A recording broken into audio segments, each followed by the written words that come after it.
இது மகிமை நேரம். பிதாவாகிய தேவனாலும் கர்த்தராகிய இயேசு கிறிஸ்துவினாலும் உங்கள் எல்லாருக்கும் கிருபையும் இரக்கமும் சமாதானமும் உண்டாவதாக. இன்றைய நாளின் செய்திக்கு ஆதாரமாக நான் எடுத்துக்கொண்ட வசனம் யோவான் 8ஆம் அதிகாரம் 32வது வசனம்.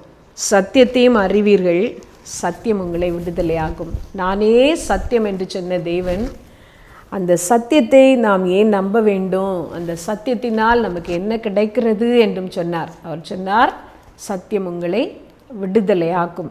விடுதலையாக்கும் என்று சொன்ன உடனே ஏதோ ஒரு ஜெயிலிலிருந்து தான் நாம் விடுதலை பெற வேண்டும், இது அவர்களுக்குள்ள வசனம் என்று அல்ல. சிறையிருப்பு என்பது எல்லாருடைய வாழ்க்கையிலையும் நாம் அனுபவிக்கிற ஒரு காரியம். ஏதோ ஒரு சிறையிருப்பு. சில வேளைகளிலே நமக்கு அருமையானவர்கள் வியாதிப்படும் பொழுது நம் வீட்டில் உள்ள எல்லா சூழ்நிலைகளும் மாறி விடுகிறது. அந்த சந்தோஷம் சமாதானம் எல்லாம் எடுபட்டு போகிறது. சிறைப்பட்டவர்கள் போல நாம் மாறி விடுகிறோம். அதே போல் வாழ்க்கையின் பாடுகள், பண கஷ்டங்கள் வரும்போதும் அப்படித்தான். சுயாதீனமாக நாம் எல்லாவற்றையும் செய்ய முடிவதில்லை. சுயாதீனமாக நாம் மற்றவர்களோடு பழக முடிவதில்லை. நாம் மற்றவர்களுடைய நடுவிலே சிறுமைப்படுத்தப்படுகிறோம். துன்பம் துக்கம் இந்த போராட்டங்கள் வரும்பொழுதெல்லாம் அப்படி தான். பிள்ளைகளின் நிமித்தம் வருகிற பாடுகள், பிள்ளைகளின் வாழ்க்கையிலே வருகிற கஷ்டங்கள் நம்ம ஏதோ ஒரு சிறையிருப்புக்குள்ளால் தள்ளி விடுகிறது. இன்பமான நாட்களை நினைத்து நாம் சோர்ந்து போகிறோம். ஆனால் ஆண்டவர் நமக்கு தந்திருக்கிற ஒரு நல்ல வாக்குத்தத்தம், சத்தியத்தையும் அறிவீர்கள், சத்தியம் உங்களை விடுதலையாக்கும். அவரை நாம் அறியும் பொழுது அவர் நமக்கு விடுதலை தருகிறார். அவர் மூலம் நமக்கு எல்லா சிறையிருப்புகளிலிருந்தும் நமக்கு விடுதலை வருகிறது.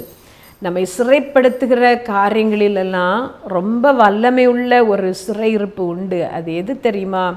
அது பாவம். இயேசு கிறிஸ்துவிடம் யூதர்கள் கேட்டார்கள், நாங்கள் ஒரு நாளும் ஒருத்தருக்கும் அடிமையாகவில்லை, நீங்கள் விடுதலை ஆவீர்கள் என்று நீர் எப்படி சொல்லுகிறீர் என்று. அதற்கு தான் ஆண்டவர் பதில் சொன்னார், பாவம் செய்கிற எவனும் பாவத்துக்கு அடிமையாக இருக்கிறான். பாவத்திற்கு ஒரு வல்லமை உண்டு. அது முதலாவது நம்மை மயக்கும். அதை பார்ப்பதற்கு அதை செய்து பார்த்தால் என்ன என்று நமக்கு தோன்றும். எப்படியாவது நம்மை அந்த பாவத்தை செய்ய வைக்கும். அது பாவத்தின் ஒரு வல்லமை.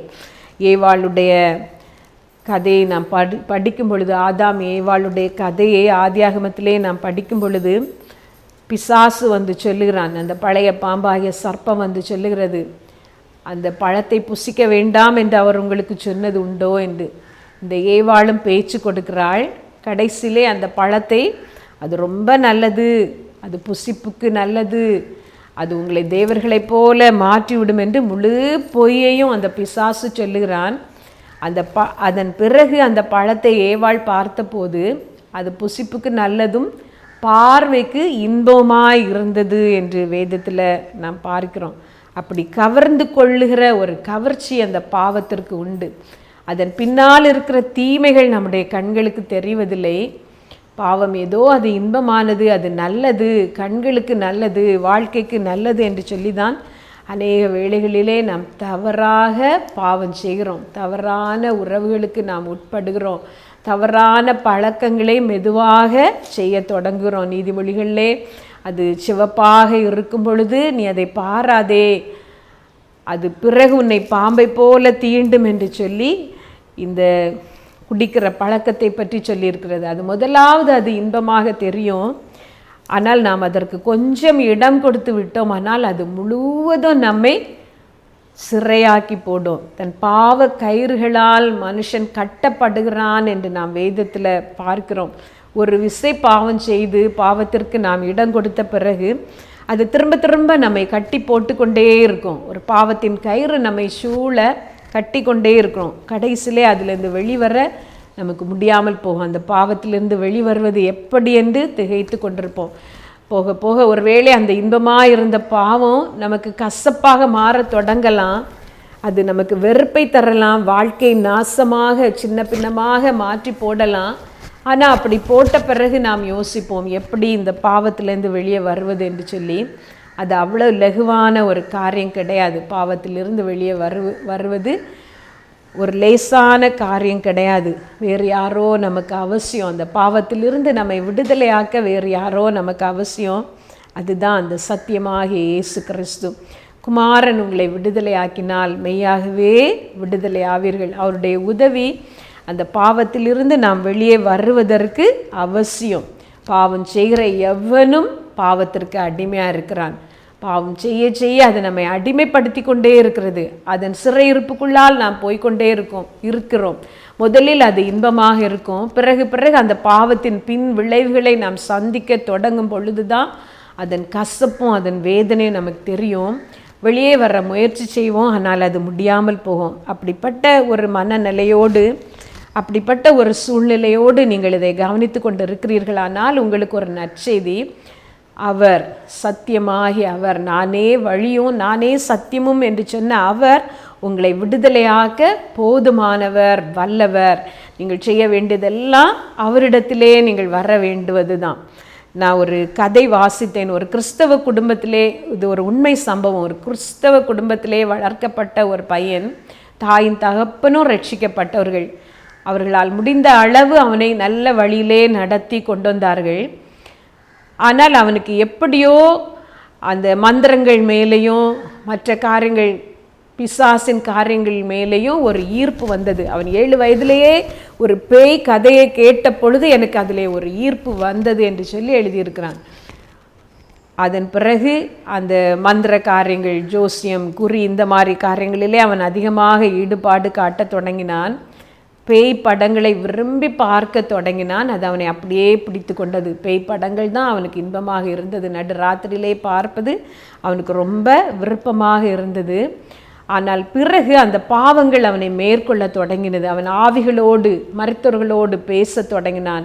அப்படி மந்திரங்கள் கற்றுக்கொள்ள தொடங்கினான். அவனுடைய வாழ்க்கை மாறியது. அவனால் எதிலையும் நிலையாக இருக்க முடியவில்லை. வேலையானாலும் சரி, திருமண வாழ்விலையும் அவன் கஷ்டங்களை அனுபவிக்க தொடங்கினான்.